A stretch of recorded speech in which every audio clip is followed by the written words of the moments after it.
Hey there, podcast listeners. Dr. Sheep here. Welcome back to another podcast. I'm joined by my co-host, Anonymous Phil. Hi. All these podcasts are broken down in 3 parts. First, we have the news. Then we have how our weeks have been, plus comments. And then finally, the main topic. Today's main topic is it really beneficial to see a shrink? So let's get started with today's news segment. So the first news segment I found today was dying stars called collapsars. Never heard of that. May forge much of the universe's gold. Have you heard of a collapsar? No. Do you know what a Okay. Can you guess what it is? A star that collapses. Thank you. Thank you. No, but seriously. Is there more to it? Well, yeah, there's more. Every supernova is a collapse. It collapses, but doesn't make it a collapsar though. So what's so special about this star that it deserves a new name that every other star does? Okay, so do you have a guess then? It continuously collapses and never stops. I think it's a black hole. By that definition. Black holes are collapsars. You heard it here first. No, that's not true. That's fake news. No. So what it is, I guess, I don't know why, but it's a rapidly spinning massive star that collapses, and they're rare. Isn't that like a neutron star or no? Well, I mean, not every neutron star has to be rapidly spinning. No, or like a magnetar, because they generate like a high intensity magnetic field, right? But I don't think that's from them spinning. I don't know if that's what it is. Oh, maybe it is. But this is like the. But see, these collapse into a black hole. They don't collapse into a neutron star. Pulsars spin. Yeah, but these don't collapse to a neutron star. They collapse to a black hole. Pulsars can't collapse to a black hole? Pulsars are rapidly rotating neutron stars. Oh, okay, yeah. And then collapsars are rapidly rotating stars that collapse into a black hole, which would be a spinning black hole, which are a whole other thing than a normal stationary black hole. Mm-hmm. I never did understand that, why a spinning black hole is so much more difficult, or like, it's such a different topic to discuss than just a normal black hole. Do you know why? General relativity is much different, like space curvature and all that. When it spins? Yes. Really? Yeah. The geometry of space-time is different for a spinning black hole than a non-rotating. Yeah. Interesting. What changes? Because we talked about the 3D cone in the black hole video. Yeah, so basically, like, there's the energy vectors, like, there are all these different parameters that goes into determining what the geometry of space-time should look like. Well, one of the components is energy. Well, when you rotate, you have an extra property of energy. So, like, there's translational motion, vibrational motion, and rotational motion. So, like, if you have no rotational motion, then everything else, then it's zero, and so then you're just translational motion. But if you're then everything else is zero, and it's just the mass. But energy can also contribute to the mass. So you have the same mass as a non-spinning black hole, but then you have this extra component of mass from energy that is rotating. Oh, I guess, yeah. So then you have this extra mass, and the extra mass makes your space-time curvature greater. Even though you technically have a smaller volume than, say, Sure. a smaller Schwarzschild radius than a different black hole that's not spinning as fast. Yeah. Interesting. So they're spinning that fast, the mass is changed, and the curvature of space-time is greater. Yes. So on a spinning black hole... So a spinning dumbbell, it's like, say you have a dumbbell that weighs like 10 pounds. Yeah. And you spin it, it weighs more than 10 pounds. Right. Now, of course, you can't spin it close to speed of light velocity, so here on Earth, for all practical purposes, it still weighs 10 pounds. I bet you could spin it fast enough on Earth that you could register on a scale. Maybe they need like to I the highly millionth of doubt a it, gram. because the rate at which mass changes is exponential. So you have to get to like a significant fraction of the speed of light before you start seeing any noticeable changes. That's upsetting. Yes. So I just need a really big mass to get it to spin. A really big object and get it to spin. No, you just need to get something that's spinning really fast, like really, really, really fast. I mean, technically, the bigger the object, the slower it has to spin.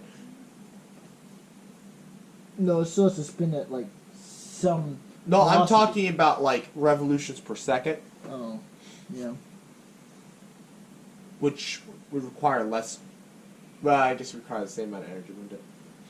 Interesting.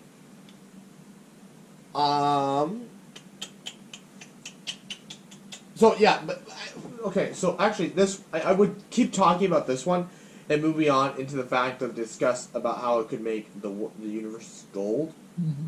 But the next one, a kilonova, which I didn't know that they actually applied naming systems to like an actual like a nova was like a set amount of energy being released. I didn't know that. Like I knew what a nova was. So they standardize. So it's standardized then. I guess if you could put kilo in front of it. Yeah. How much is a nova? I don't know. I think I know what a nova is. It's it'd be in the secretion disk of a black hole, and as particles get spun, as particles get squeezed together, they release energy, and that's a nova. To my knowledge, that is a car you typed in. A nova.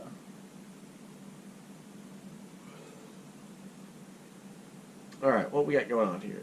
Right, yep, secretion disk of a black hole. Why didn't we just type in kilonova? Well, yeah, well, we know what a kilonova is. It's 1,000 times more powerful than a nova.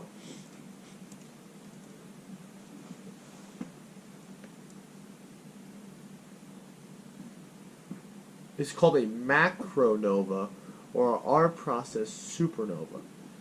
This is an astral event that occurs in a binary system where two neutron stars, which is what we're going to say.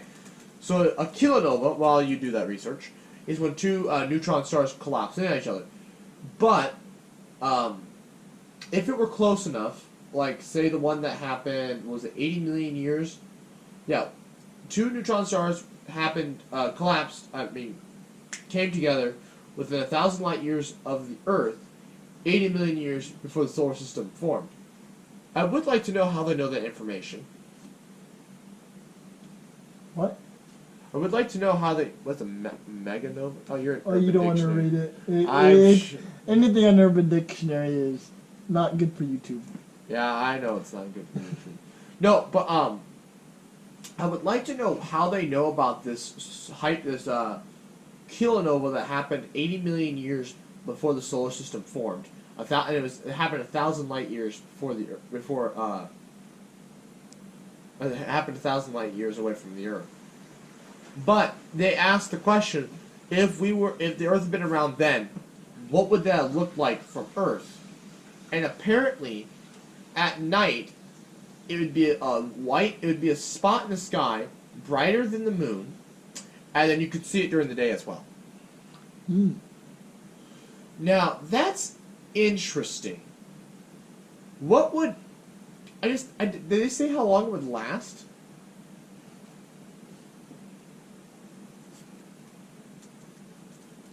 A kilonova could happen that close to the Earth once every 100 million years. So we're not likely to see one, but many have occurred over Earth's 4.5 billion year history. It could have a painful consequence for anything alive on the planet at the time. If a kilonova released gamma ray burst, like the one in 2017 did, the torrent high energy particles of the light could, and what? I want to see more. Could have incredibly wiped out life on Earth. I forgot about that. If neutron stars had collapsed that close to us, that would probably wipe out life on Earth. Which would be unfortunate. But okay, so think about that though. What would think about, like, say this happened back in ancient times, you know? Mm-hmm. How would that affect the mythology? They just look up in the sky one day and they're like, oh, what is that? Yeah. Would that light up the sky like a full moon? Maybe. Or is it not big enough? I don't think it would, actually, now I think about it. Because the moon's technically at the same brightness all the time. It's just how big it is and how much brightness we're getting.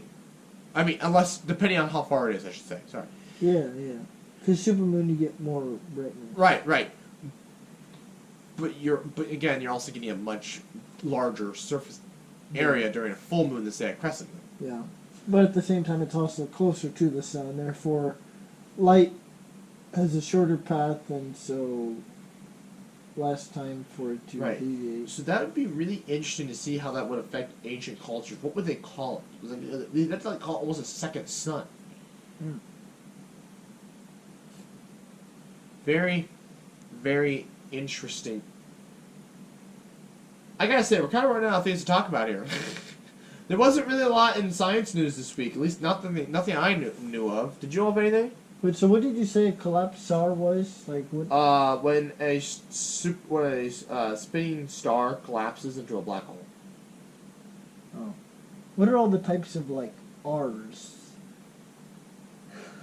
There's pulsars, quasars, all the types of R's. All the czars. I don't know. Let's look that up. All types of czars. Oh yeah, all types. All types of czars for stars. I don't know if Google's gonna give me anything. All types of cars. All types of cars. Wait, hold on. Stellar classification, Wikipedia. Oh, let's read this. I bet that's just star size, though. Why do you have to right click just to open it? I open up a new tab. That way I can go back to the link or whatever if I want to. Oh, you have so many tabs open. Yeah, I know. I need to close some. Like, I used to be that bad. Like, I had a lot open. I usually close them like the next day. It's like I usually open them all up, and then the next morning I go through and like, all right, let's delete some of this. Well, I had a bunch of stuff open during parts of this year because I had one opened for. Well, I had it all cleaned up like a week ago.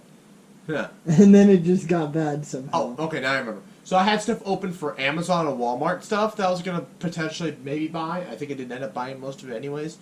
And then I had a tab open for, I was writing a movie at the time. Yeah. Still technically am writing the movie. And then I think I had YouTube stuff open. Like, what we were going to talk about for a podcast or something. Yeah. Or I was doing research for a video.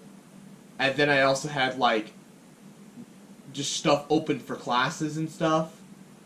And then I had my YouTube videos I was watching at the time open. So I had, like, 10 tabs. But then my friend, I saw the amount of tabs he had open. Oh, my gosh. It's as bad as yours, if not worse. Really? Yeah. Like he just kept clicking next tab, next tab, next tab, next tab. Yeah, he didn't close anything. I was like, dude, I can't do that on my old computer at home because opening Chrome alone almost. Oh, my computer! I can tell you right now, my computer is definitely running a lot slower than normal. Well, yeah, like it still feels like fairly like rapid when you click on. You the have link. 8 gigs of RAM, don't you? Yes. Oof. Uh. Because I open Chrome at home, and the computer only has 4 gigs of RAM at home. It fills it up almost to the brim. Just the operating system and Chrome. Now, that's Windows. I don't know what Mac OS fills up. Yeah, 8 gigs. Can you look and see? With a 1.6 gigahertz Intel Core i5. i5. Ew. What's your can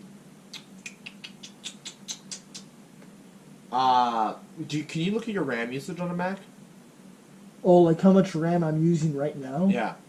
Because like I can do it on my laptop. I just open up Task Manager. I do know though. I probably am using about all of it, and then you see, I was watching like a video on like Linus Tech Tips or whatever. Yeah. He said that it's actually possible to use up all your RAM and still keep functioning normally because you'll start pulling out of like other storage or something about a computer. It'll start pulling operating RAM out of like storage or something. And so really you can actually, because like he did a video on like maxing out like your RAM. And so basically I think I've maxed out my entire RAM and started using other. I don't think you have. 8 gigs of RAM. You have a lot of Chrome tabs open, but I don't think it's that bad. But I also have like, 5 Word documents. Oh. Oh, and iTunes. This 1, 2, 3, 4, 5, 6, 7, 8 Word documents. I just never closed. You can close. I mean, you can close that calendar. We don't need that one anymore. I have an updated version. I can, but I want to see how much RAM I'm using at the moment, if it'll let me. System preferences, maybe? 'Cause I don't think about this Mac is. I should look. How to view RAM usage. RAM usage on Mac. Okay, open a new Finder window and navigate to your Applications folder. Locate, open the Utilities folder, double-click Activity Monitor, click the System Memory tab at the bottom of the Activity Monitor to view the usage in different components of your Mac's memory. I'm sorry, what was step 1? Open a new Finder window. Which is Navigate to your Applications folder. okay. Okay. Open the Utilities folder. Utilities folder. Oh. Okay. Double-click Activity Monitor. Ah. Click System Memory. System memory. Probably just memory. Yep. Okay. And then at the bottom of the Activity Monitor, view the usage in different components of the Mac's memory. Memory use 7.66 Oh! gigabytes. Oh my You're gosh. using almost every bit of RAM you Oh have. my gosh. Almost all the RAM is being used. That's why I have 16 gigs of RAM. I don't use anywhere near that amount, but I have 16 gigs of RAM. Energy. So I have 37% remaining on this charge, which is equivalent to about 34 minutes. RIP. So the computer I have at home, it has 4 gigs of RAM. So opening Chrome alone, plus running Windows 10, like just you run out of RAM. But I remember I was opening Minecraft and playing Minecraft back in the day on that computer, and it was just stopped functioning altogether. And we ended up taking it to the IT lady at the university. Yeah. And she was like, well, you need to restart the computer after you play Minecraft. So, because it was using the hard drive as RAM. so this memory that it's talking about, it's random access memory, right? Yes, RAM. Random access memory, yeah. It is not happy. Look at all that red. No. Okay. Memory use 7.45. Oh my gosh. All right. So let's go on. Actually, let's look at what my RAM usage is. Wait, there's wired memory, compressed memory, and app memory. It's all the same one-sided together. I'm using 6.2 of my What the hell is Google? 18 gig. That's fine. Google Chrome Helper? I think that's all your tabs. Google Chrome Helper. So I opened up my usage. I'm using 6.1 gigs of RAM. Really? Oh my gosh. How are you using 6? 'Cause I'm pretty sure Windows 10. Wait, let me see that again. Here, close some Chrome tabs. 5.8. Okay, yeah, there was those Chrome tabs I closed. Still though, I would if I was using the amount of RAM, if I had the amount of RAM that yours had, I would be running really slow. Oh, it is running slow. My computer's definitely running slower than normal. But I have I have a faster processor for one thing. Oh yeah, CPU is like what 3%. I'm at like 2% utilization. Anyways, Wait, is this 71% idle? Is that? I don't know what that is. You gotta give it a minute too. It's gotta, actually get an accurate reading in.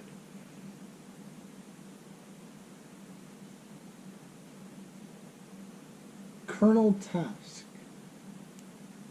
is using 30% of my CPU. But here's the thing though. My uptime on my laptop right now has been 18 hours. This is the last time I turned it off. Anyways, on to the next subject, because we've been talking for 20 minutes about computer stuff. Oopsie! Okay. Let's do a computer video. Well, I've wanted to. I have my brother's old notebook that we were just going to throw out. Yeah? And so... Does he have some like good stuff in there? Like good notes? Or? Oh, no. Notebook laptop. Oh. The thing's so old, because this is back from 2009 when he went to college. Yeah? It's so old that you can't even run Chrome on it. Not because you don't have enough RAM, but because it can't update to that version of Chrome. It's just that old. It just can't. However, it doesn't have a powerful enough processor to run Word. You could have gotten Word on it back in the day. I don't know. But it's like Windows 7. Gotcha. Maybe Vista. I don't remember. Probably Vista. Alright, so the water bottle commented on the Dr. Sheep podcast, episode 8. He commented, "It's black when you die. I think of it as a permanent sleep. You don't really have a concept of time when you're asleep, so I think it'd be better than living a permanent afterlife." And I guess it would include all thoughts that, like Phil said, since it's sleep, you could have dreams. But I like to think of it more as a dreamless sleep. Interestingly, I think worrying about dying is a waste of time. Thinking of all the people that have died, they all experience death. It can't be too bad. Oh my gosh. You're born, you live, you die in the end, and you just die? Question mark, close enough. Oh, that was referring to what we said at the end of the video. Yeah. Which we'll have to come up with something today. I think I've already have an idea. Yeah, that was just referring to last week's video, the podcast. And then the Momentum video, which I uploaded today, the day we're filming this, or is it midnight already? Nope, it's not midnight. Okay.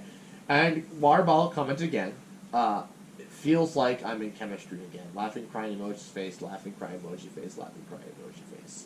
It's not, it's physics, but that was the last science class he took, so I'm not surprised. You learned about momentum in chemistry, or that's just how well he paid attention? That's just how well he paid attention, I'm pretty sure. Sorry, Waterball. And I said no chemistry here, mate. Anyways, on to today's main topic. Enough of the computer nerd stuff. So I was thinking about going and seeing a shrink.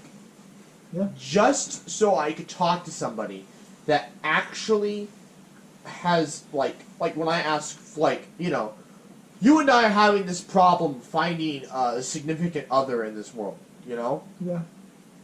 And so I want to ask him about what kind of psychological toll it's having on, say, myself, or you could go to one and ask him. Mm-hmm. And I got this because I saw in the TV show Mom, they went to a free clinic and they got to see a therapist, and it was a free therapist. So I'm thinking, are there free therapists where we are that we can go talk to? Yeah, actually, through the university, I think, for being a student, through all the fees and stuff you pay for, I think one of the things that you have access to is a psychologist or like a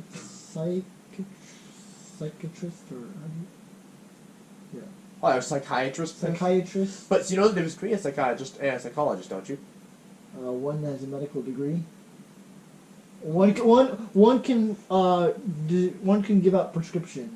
Wow, you do know the difference. It's psychiatrists can give out drugs. Yes. Yes. Wow. How'd you know that?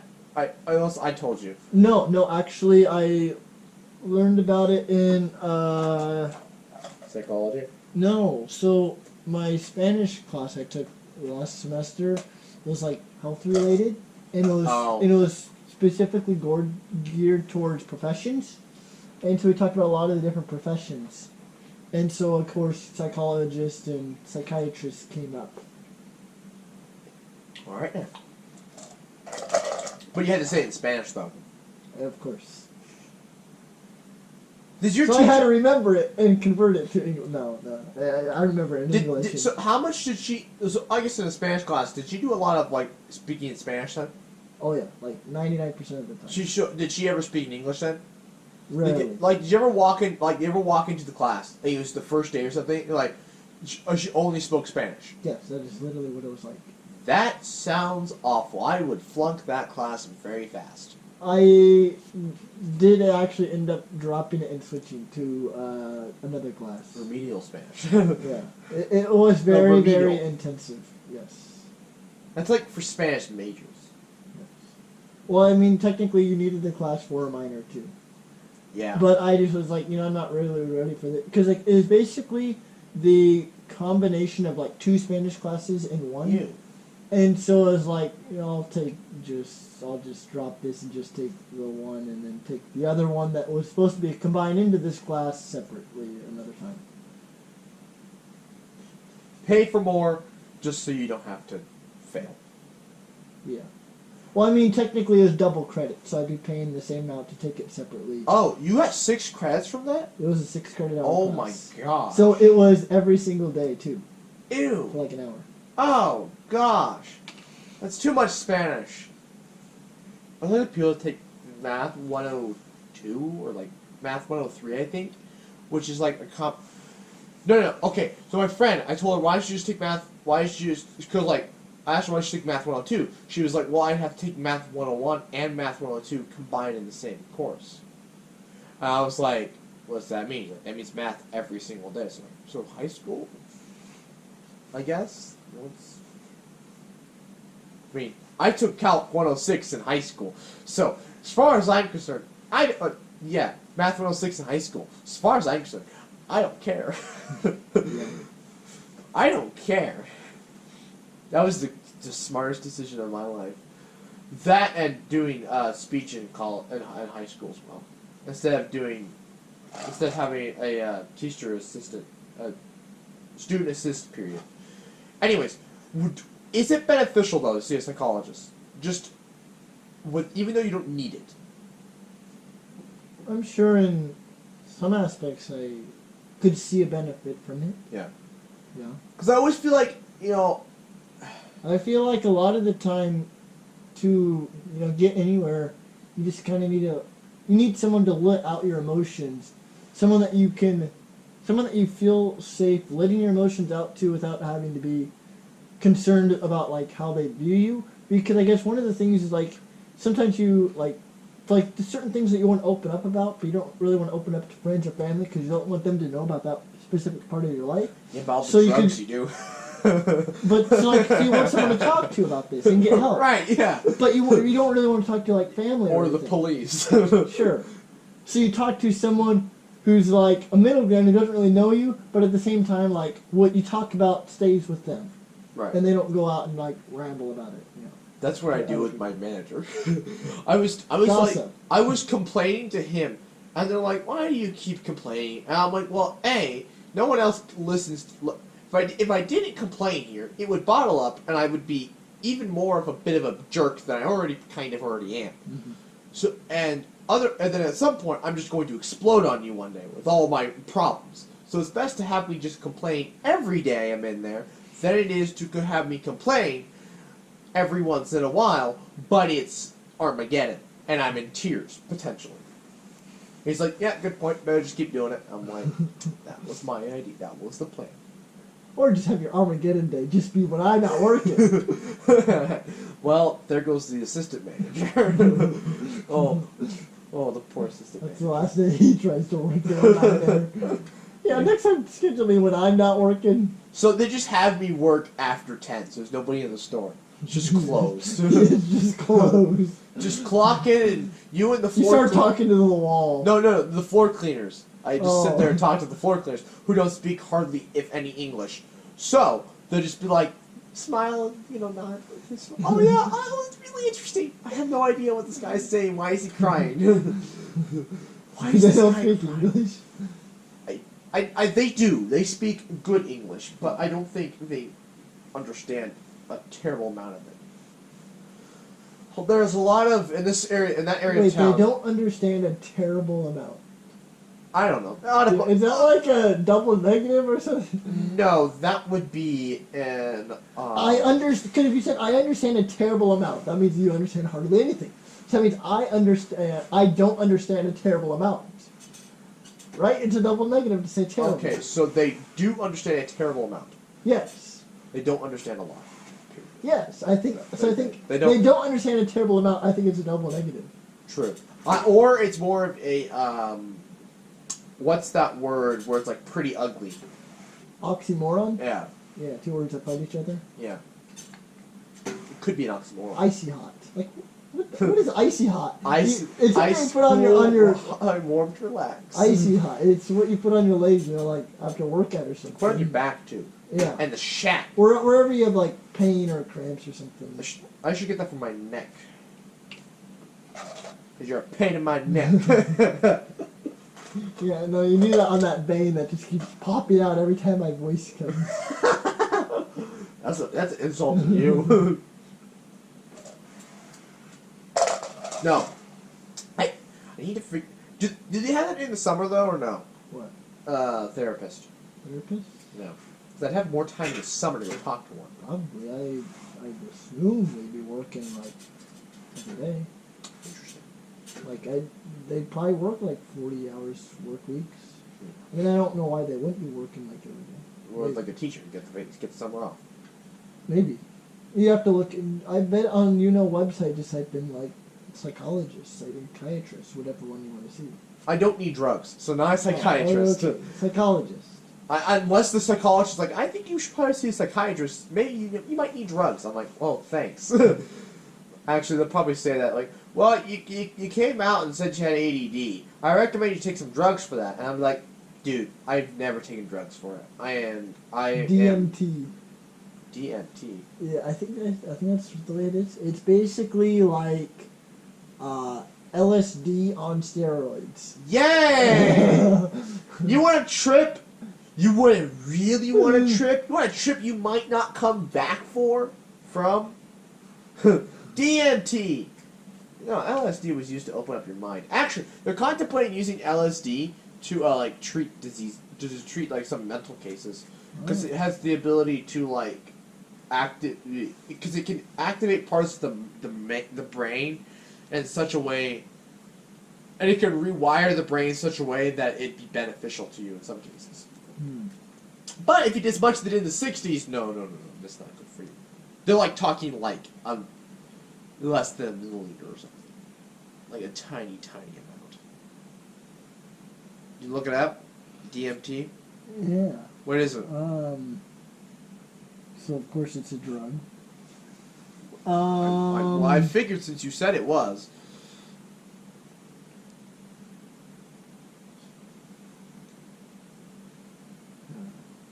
But you know what? Here we go. We have a comment for the commenters. Yeah. Unless you can't find it. Wait. The physical effects of DMT are generally mild, Oh. but lead to symptoms such as increased heart rate, blood pressure, chest tightness. Oh. So a heart attack. Yeah. So you die. She just kills you. But the primary effect of DMT is the experience of intense hallucinations Yay! that alter the individual's perception of the world around them. Okay, that's what a So hallucination does. intense visual and auditory hallucinations. But define intense, and then don't they say intense for LSD? Which is as why I well? said that it's like LSD on steroids. Yeah, but isn't LSD also? Won't they also say intense for LSD as well? Yeah, probably. Well, this is more intense than that. So if we're using intense, A high dosage Twice. of LSD. that just kills you.